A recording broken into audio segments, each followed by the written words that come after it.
Welcome to What's in the Pot. I'm your host, Sean Grande, and today we're not actually making any food. I'm going to talk about how I got to 1,000 subscribers because I just hit 1,000 subscribers, so I want to let my subscribers know, or anyone tuning in, know how I got to that point. It's What's in the Pot.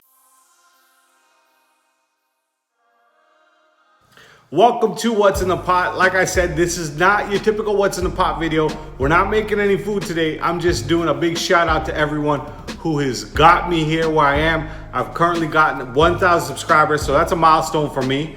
Soon enough, maybe I might start getting some paid, because everything we do at What's in the Pot, everything I do is free, because I just love to cook and I love to show people new recipes and different ways on how to make traditional Trinidadian Caribbean food, and make it with a twist, modernize it a little bit, or even go real traditional. So right off the bat, thank you very much for everyone who's liked, subscribed, commented, who's give me that love each and every time that we put out a video on What's in the Pot. So the purpose of this video today is for me to just reach out to anyone that may want to start a cooking channel similar to mine, or similar to any of the other creators, or completely different. You could be in any niche. But I just wanted to give you some tips on how I started and what I did to kind of get to 1,000 subscribers and hopefully get to 10,000, get to 100,000, and keep on growing from there. But one of the things, I started my channel first about 2 years ago, so it took me about 2 years to get to 1,000 subscribers, which some people may sound like a lot, but some of the biggest creators, they put out content, hundreds of videos for 3-4 years until they got that one video that kind of skyrocketed their career or skyrocketed their channel with subscribers and views. So for me, it took me about 2 years to get to this point. Now, right off the bat, I wasn't consistent with my videos. I'd put out a video maybe once a month, once every other week, whenever I got the chance, and didn't really make it like my goal or my focus to be putting out videos all the time. Now, after doing some research and kind of looking into different ways and how the YouTube algorithm works, I realized from a lot of creators, everyone says, be consistent, create your videos. If you are a consumer of podcasts or any kind of content like a TV show, the consistency is what keeps you there.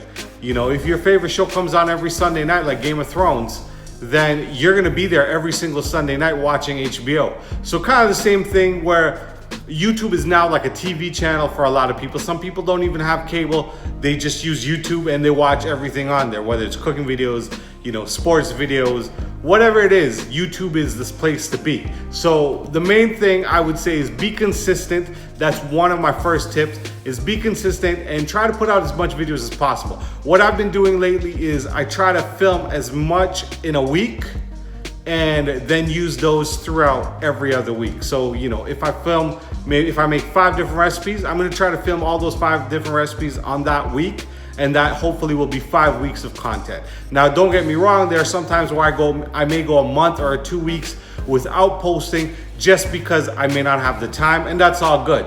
Now, I know a lot of us, YouTube ain't paying the bills for a lot of us, so I know you may not have the time. So what I suggest and what I've done is I created a Facebook page, Twitter page, and Instagram. Instagram is a must, especially if you're a creator. For me, I create food videos.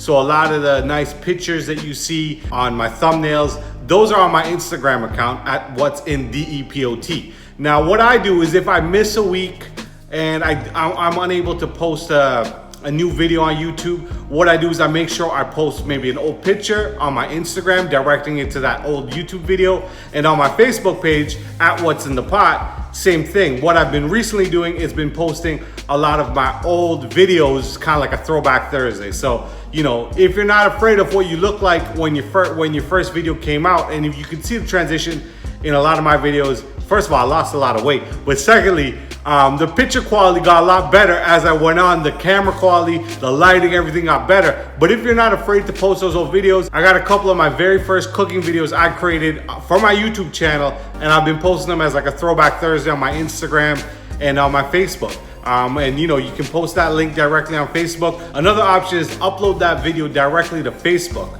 What I generally do is I'll upload to Facebook, because Facebook you will get some views and you will get some traction on some of your Facebook videos. But in your caption, direct your fans, direct everyone to your YouTube channel for more content. Or if you want, make a smaller version of your video, post it on Instagram, post it on your Facebook, and then direct everyone for the full video. You know, you can check that out on your YouTube channel. That's one way to gain subscribers. When I started, I was just spamming everyone, friends, family, people I haven't talked to in a while, hitting them on WhatsApp, you know, send them an iMessage. Hey, check out my latest cooking channel, check out my latest cooking videos. And some people didn't even know I was making cooking videos because they may know me as a DJ. So what I tried to do was, with my DJ profile, I did like to post some of my cooking videos and some of my cooking pictures on my DJ profile, because of all the people that followed me as a DJ, now you're carrying them to something else you're doing.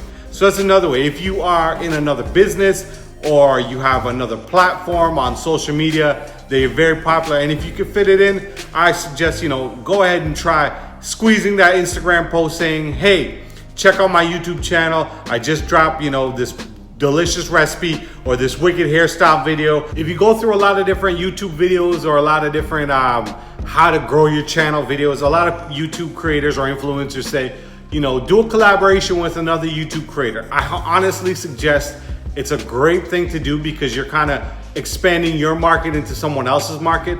I have not personally done a collaboration with another YouTube creator. I just haven't had the time.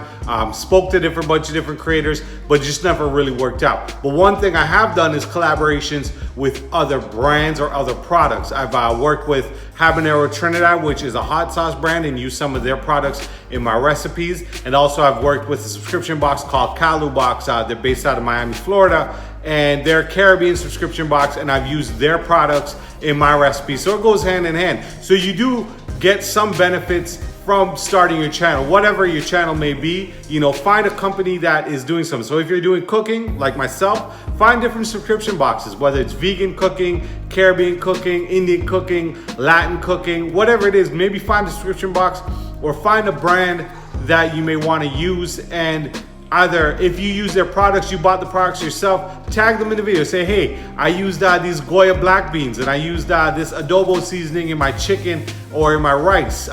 You know, maybe we can do a collaboration. And don't feel shy to hit someone up and message them. I learned this from Gary Vee, is that I just message anyone and everyone. Just say, hey, this is who I am, this is what I do, you know, would you like to do a collaboration? Whether it's a brand or another subscriber, that's one thing you won't want to try to do. And if out of 2,000 people you hit up and one of them hits you back and you get some products, you know, to work on your videos, that's a bonus. It's something you didn't have before. And I know a lot of people say, you know, I don't have the budget. How am I gonna get all this expensive camera equipment, this mic, the lighting? To be honest, I still use my iPhone. I use my iPhone 10. I started with my GoPro and I started with my iPhone 7. That's to tell you, you know, I haven't really bought and invested in a professional camera. You can do all what you're doing on your iPhone, your Android phone, whatever it is you have. Start recording, start small. Once you start saving up a little bit of money, then go ahead and buy that ring light, you know, buy that fancy camera. I still haven't bought that fancy camera. So, you know, maybe next year, that's my goal, is to get a fancy camera to do my videos. But right now, I'm just using my iPhone. The one thing I want to tell you is, guys, hustle, man. You just gotta hustle. You just gotta keep on hustling, keep grinding at it.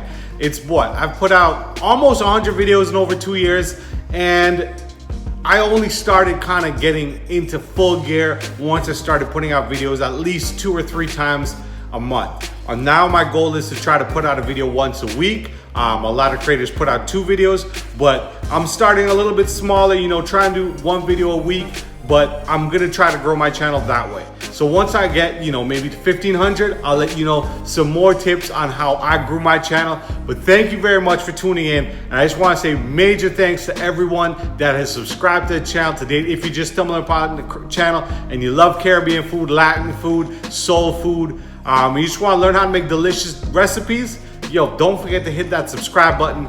Follow me, tell your friends, tell your family members. It's your boy Sean Grande. It's What's in the Pot. Don't forget to follow us on Instagram, Facebook, and Twitter. Peace.